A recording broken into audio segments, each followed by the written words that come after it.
আমরা অল্প সময়ে টায়ার্ড হয়ে যাই, আমরা রিয়্যাক্ট করি, আমাদের ইমোশন শেষ হয়ে গেলে আমরা ছেড়ে দিই এবং এটা নেগেটিভ জিনিসকে অ্যাকসেপ্ট করে। আসিফ মাহতাবের ঘটনার পরে যেরকম একটা ইমোশন ছিল, তারপর আস্তে আস্তে আস্তে এখন ডাই ডাউন হয়ে যাচ্ছে।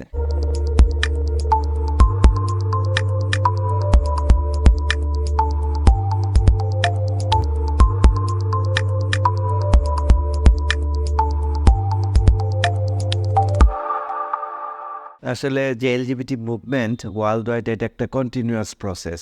যারা এই মুভমেন্টে কাজ করতেছে, যেমন বাংলাদেশের জাতিসংঘের যে সংস্থা আছে ইউএনডিপি, তারপর হিউম্যান রাইটস কমিশন, এরা তো জব করে, আসলে তাদের ফান্ড আছে, ফান্ড অনুযায়ী কাজ করছে।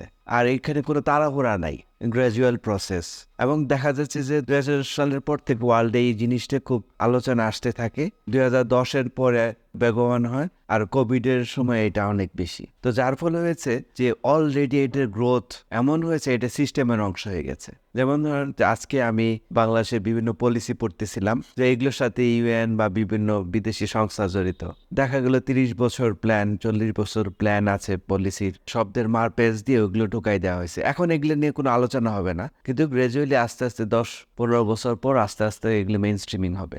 আমরা যারা সচেতন হই, আমরা অল্প সময়ে টায়ার্ড হয়ে যাই, আমরা রিয়্যাক্ট করি, আমাদের ইমোশন শেষ হয়ে গেলে আমরা ছেড়ে দিই। এই ফিল্ডে যারা কাজ করে তাদের রিসার্চ ফাইন্ডিংটা আছে, যখন সমাজের মূল্যবোধ বিরোধী কোনো কিছু ইন্ট্রোডিউস করে তখন খুব ব্যাকফায়ার করে, মানুষ খুব কষ্ট পায়। কিন্তু দেখা যাচ্ছে কয়েক বছর পরে এটা নর্মাল হয়ে যায় এবং এটা নেগেটিভ জিনিসকে অ্যাকসেপ্ট করে। এখন বাংলাদেশে যেটা হয়েছে, আসলে ওই স্ট্র্যাটেজি ফলো করা হচ্ছে। আসিফ মাহতাবের ঘটনার পরে যেরকম একটা ইমোশন ছিল, তারপর আস্তে আস্তে আস্তে এখন ডাই ডাউন হয়ে যাচ্ছে। কিন্তু তাদের কাজ কিন্তু একই সিস্টেমে চলছে, যে ধীর গতিতে। তো এইখানে আমাদের যারা মুসলিম থিঙ্ক ট্যাঙ্ক বা সমাজ নিয়ে চিন্তা করেন, তাদের আসলে লং টার্ম প্ল্যান করে এবং সচেতনতার কাজ করতে হবে। কারণ এইটা আসলে আমাদের আইডেন্টিটির ইস্যু, অস্তিত্বের ইস্যু। এবং এই আইডেন্টিটি যদি এস্টাবলিশড হয়ে যায় বাংলাদেশে, আস্তে আস্তে যেহেতু ইন্টারন্যাশনাল ইনফ্লুয়েন্স আছে, তাহলে দেখা গেল যদি এটা অ্যাকসেপ্ট করা শুরু করে, তাহলে তো আসলে মুসলিম আইডেন্টিটি আস্তে আস্তে বিলীন হয়ে যাবে। আর এই অঞ্চলের যেটা আমি বলি, যে ইসলামের কারণে মুসলিম আইডেন্টিটি যদি না থাকে, তাহলে এই দেশও